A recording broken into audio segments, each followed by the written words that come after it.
Good morning and welcome to the Point.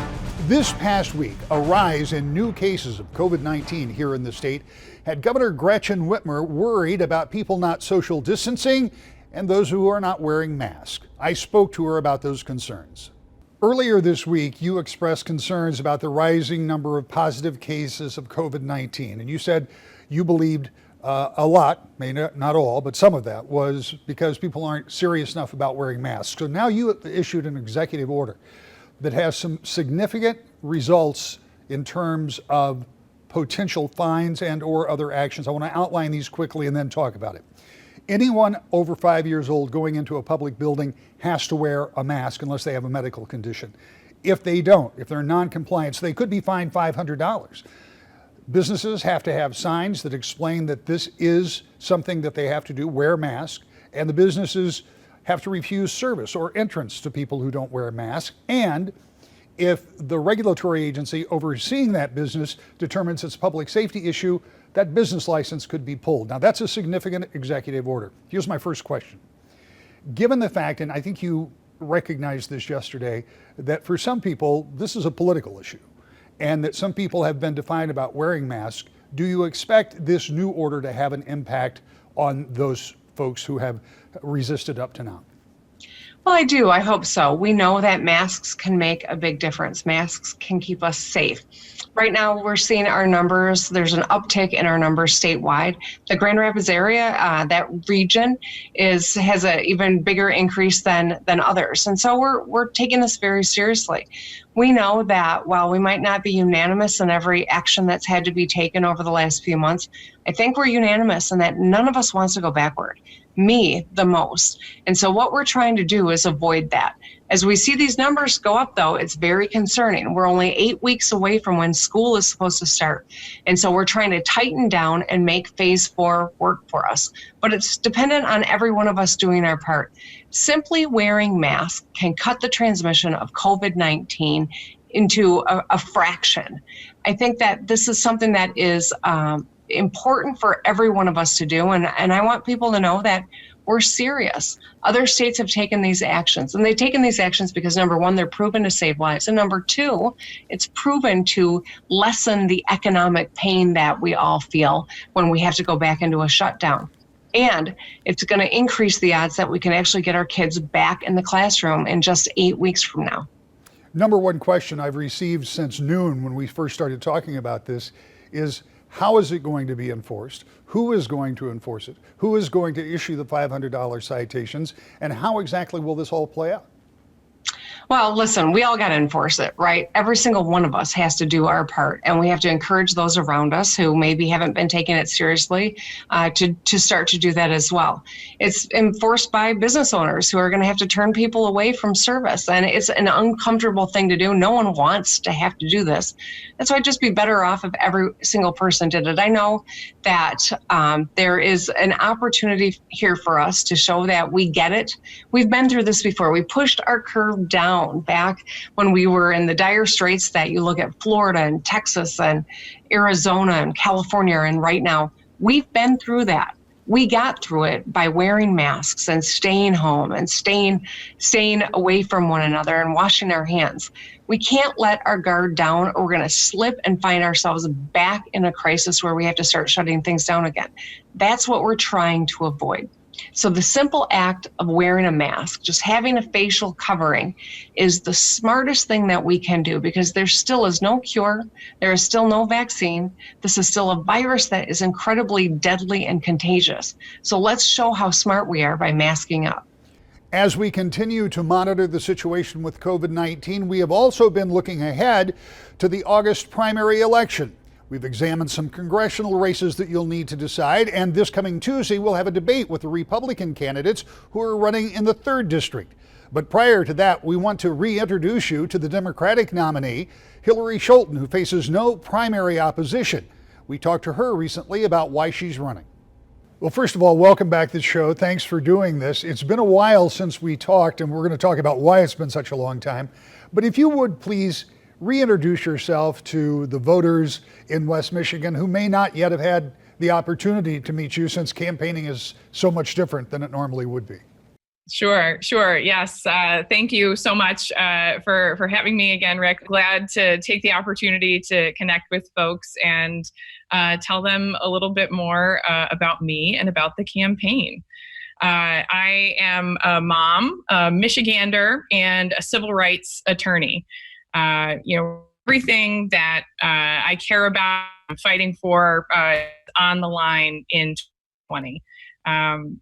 As a person of faith as well, I feel compelled to raise my hand and do more to lead our community forward. America is incredibly divided right now, divided by wealth and poverty, by race and politics, and we need to come together.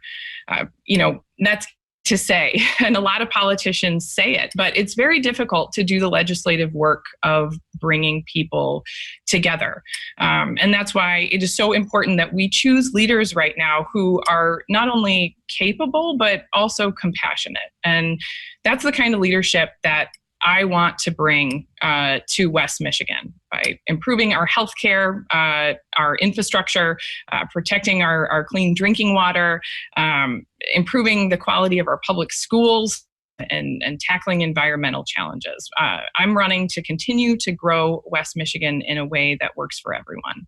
Tell me about your history when you talk about being a civil rights attorney, because in our last conversation that people may have seen, but it's been about 6 months, it's an interesting background and it has an interesting overlay for some of the things you just outlined that you would like to do.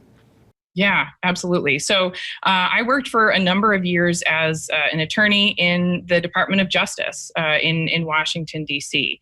And I was a career civil servant. I didn't join the Justice Department for political reasons. But, when Trump was elected, I felt that, something wholly different was taking over at the Justice Department. And I really felt called to move back home here to West Michigan, where I was born and raised, and fight for the people who really needed an attorney in these next 4 years. I've been doing immigration, civil rights work, labor and employment, as well as some police relations work over the last 3 years.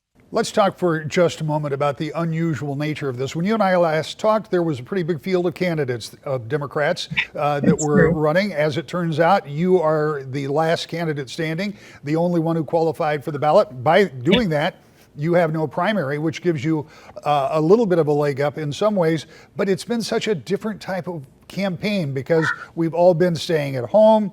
You can't have big gatherings of people. How has, first of all, being the ultimate nominee for the November election, how has that impacted your campaign, and how has the current circumstance impacted your campaign? Yeah, it's certainly, being the only Democratic candidate, we do lose the opportunity to have a conversation with each other, and the debates certainly aren't happening, but we've been adjusting by having town halls, on issues that I care about, making sure that we can still get our message out to people. Ideally, those would have been done in person, where you can connect one-on-one. But the campaign has really been able to pivot pretty seamlessly to an online platform, just like we're doing here with you today. Throughout, the COVID-19 pandemic, our campaign has held, a number of town halls and group discussions on the various aspects of the pandemic. And we have another one coming up here on water quality issues. You've mentioned a couple of times just now water quality, and you've talked about the environment. I mean, one of the things that in this district, and I should point out, it's pretty big, pretty diverse district, so there are issues that are different from county to county, but one thing that everybody worries about, and we've seen it in a number of counties in West Michigan, and that's PFAS in the drinking water. We also know that we have a big obligation, even though none of the counties you wish to represent border the lakes. The Great Lakes are still of huge concern to everybody in the state. What is it that needs to be done from your perspective, first to deal with the PFAS issue and then the larger issue of water quality in the Great Lakes state? Yeah. So I think the PFAS action plan that was passed in the House is a fantastic starting place. We need the Senate to pass that immediately to give the EPA the ability to regulate and hold polluters accountable. Cleaning up these PFAS contamination sites should not be on the backs of the taxpayers.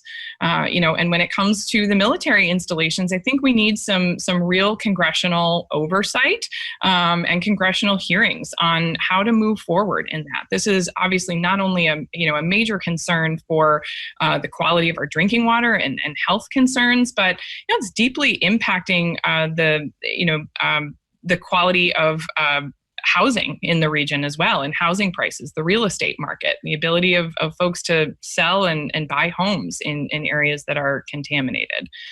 In addition, we're here in Grand Rapids, where I live in the 49507 region, just right next door. We have a major lead contamination problem, which continues to plague communities, particularly communities of color. And we know lead, is obviously dangerous stuff. It's not just about, contamination for a time being. We're talking, life-altering consequences for children who are exposed. And that has ramifications in our school systems, in the employment context, in mental health services going forward. So it's an issue, an infrastructure issue that deeply needs to be addressed as well, and one I plan to tackle. And the Great Lakes as well. I'm a big supporter of the Great Lakes Restoration Initiative, and would continue to champion that in Congress as well. We'll be back with more of our conversation next. To the Point. Welcome back to the Point. Hillary Scholten will be the Democratic nominee for the 3rd Congressional District, and here's more of our conversation with her. I want to talk to you about larger issues now. As you got into this campaign, it's almost a different world than what we were looking at. I mean, the fact is it isn't, but I think things have been highlighted that we've either ignored or didn't think about. And I mean, both of these issues. First of all, a pandemic. None of us thought about a pandemic. We were immune. It wasn't going to happen. Well, it did, and we aren't. So thinking about how we have responded at the federal and state level, going forward and knowing that we're going to be living with this for who knows how long to come, what should the response be, again, from the federal level, since that's where you achieve to be? Because there's a big question about what kind of monetary incentives there will be, if any more, coming down the pipeline. And we know a lot of people have got some real dollars and cents concerns out here based on the fact that they've been out of work and their cost of living in very many cases gone up. It's been a whole snowball effect. So what can the feds do? Yeah, absolutely. Well, I think that we absolutely, first and foremost, we need to focus on families and small businesses. The response so far has been, major aid to the big guys while leaving, the little folks high and dry. A one-time payment of, $1,200 is certainly not paying anybody's rent in the long term, who continues, to suffer the economic effects of this pandemic. I think, as an immediate urgent step, we need to pass the next phase of funding to get the monies to the state and local governments. Improving in our, investing in improving the quality of our public schools is a major priority of mine. The impacts of supporting early childhood education, has health ramifications, economic ramifications going forward. And so, we're seeing, the state of Michigan, obviously, slashing millions from its budget. That's felt deeply here in West Michigan.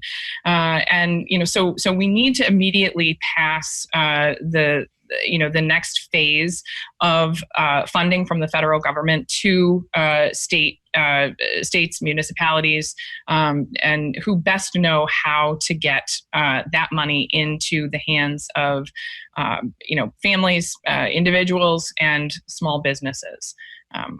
Just for, as an example, with the Paycheck Protection Program, we saw a lot of, that those funds disproportionately being, sent to the larger small businesses. And there have been a lot of initiatives since to say, okay, the next round really needs to focus on, the Main Street operations, those types of, small businesses that make West Michigan so unique. The breweries and the restaurants and the juice bars that you can't just find anywhere else. When you think about all that has changed since you and I talked, it's of course the pandemic and all of the economic problems, the health problems, the real concerns, the fears that so many people have. But at the same time, or during that same period of time, we were all reminded about the social injustice or the inequities that still exist in this country, and we have been reminded about them on a daily basis, starting from that horrible day that George Floyd was killed in Minneapolis, continuing right through to now. And so now the conversation has been reopened. There is a dialogue. So what does the country need to do? And again, I base it on a federal perspective. If you're successful in November, what can the government do to facilitate making changes to systemic racism and social injustice, particularly in the criminal justice system? It's such an expansive question, and I'll take it in two parts. First, your question about the deeper, systemic injustice, and I do appreciate you starting there because I think so much of the disservice to this conversation has just been about some surface level reforms in policing that we could make that will just solve all these problems. But we see from the continuing outcry, this is about so much more than any one police tactic that may or may not be used. It's about a system that continues to disproportionately bring people of color into these disadvantageous positions. And I think that, my platform, the reason I'm running just speaks directly to this moment. We see major disparities in healthcare across the country. This global pandemic has exposed major racial disparities in the infection rate and the death toll rate among folks with COVID-19. That's obviously because, disproportionately individuals succumb to this virus when they suffer an underlying condition, a health condition that has gone untreated and unchecked because of lack of access to affordable health care. Fixing our healthcare system is one step, one measure to address those race disparities in health. I've mentioned public education a number of times, and that is another huge way to address these systemic injustices. Individuals from poor communities and communities of color who receive inadequate education and experience the reality of a school to prison pipeline. We can start cutting that off by deeply investing in our public schools. And we're going in the wrong direction right now by cutting off more funding to our public schools. We know by investing in our kids and in our communities, we can continue to see West Michigan thrive. Folks want to move to and businesses want to invest in communities with thriving and vibrant public schools. And so, those are some of the ways that I would begin to tackle these deep systemic injustices. When you think about the criminal justice part of this, and I know at the state level, I've talked to a number of legislators that are trying to make changes in the way that's dealt with, and maybe a whole lot of that is done at the local level. But there still is a federal component too. I ask you specifically because you've been in that arena. You know what that looks like. And what can you approach from Washington that might start addressing a more equitable distribution of justice? I think that from a federal perspective, I think that there certainly are, a number of things to, that can happen. I think that I, in particular, am suited to speak to this moment, not just because I've handled a number of criminal justice issues, worked directly with the Grand Rapids Police Department on these issues, but I also have a really strong track record of bringing people together who might come at this from different perspectives to reach outcomes that work for everyone, that keep everyone in our community safe. I think that I avoid sort of opining on any specific piece of legislation until I've had a chance to fully review it. But I just would like to highlight, I think that the Grand Rapids Police Department is already taking some of the right steps that need to happen right now. As a starting place, looking at the use of force and when escalated force is and isn't required, focusing on de-escalation techniques, and requiring officers to engage individuals before taking steps that can't be taken back. We're about to wrap up, but I want to talk about something I alluded to earlier, and that is this particular district. It is a pretty big district: Calhoun, Barry, Ionia, Kent counties, and those counties in very many ways look different. They have different needs. They have different economic makeups. They have different focuses. So getting down to the more 10,000 degree view instead of the 30,000 degree, what do you see? Obviously the important issues about water quality and equity and the things we've talked about, but from a more personal view of each of these counties, what do you think this district really needs to focus on? What can you help them with?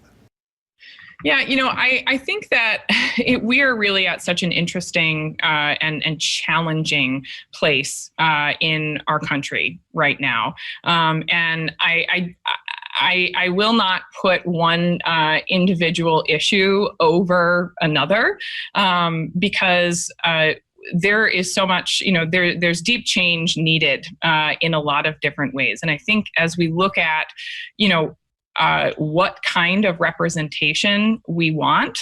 I talk to people every day who are looking to our campaign for, a new kind of representative and a new kind of representation. As we experience this divisiveness in Congress where you can't get anything passed. I mean, to this district, the economy is a major driving factor, every single day. So we need to look at electing someone who is responsive and compassionate when faced with those deep economic needs in our community. And we're offering something new here, a new political home for those who, regardless of whatever party they've always affiliated with, just want a leader who's competent, courageous, and compassionate, who's going to do the right thing when it counts. I'm going to Washington to serve the people of West Michigan. And we're so excited about the folks who are joining us. We hope anyone who's joining here today, or who's listening here today, will also join and want to get involved. And you can learn more on our website at HillaryScholten.com. We'll be back with the final thought in just a moment. So you've met the Democratic nominee, and this Tuesday night in a live televised debate, you'll see the 5 Republican candidates vying for their party's nomination. I hope you'll join us for that at 7 p.m. and next Sunday and every Sunday at 10 a.m. on Wood TV 8 for To The Point.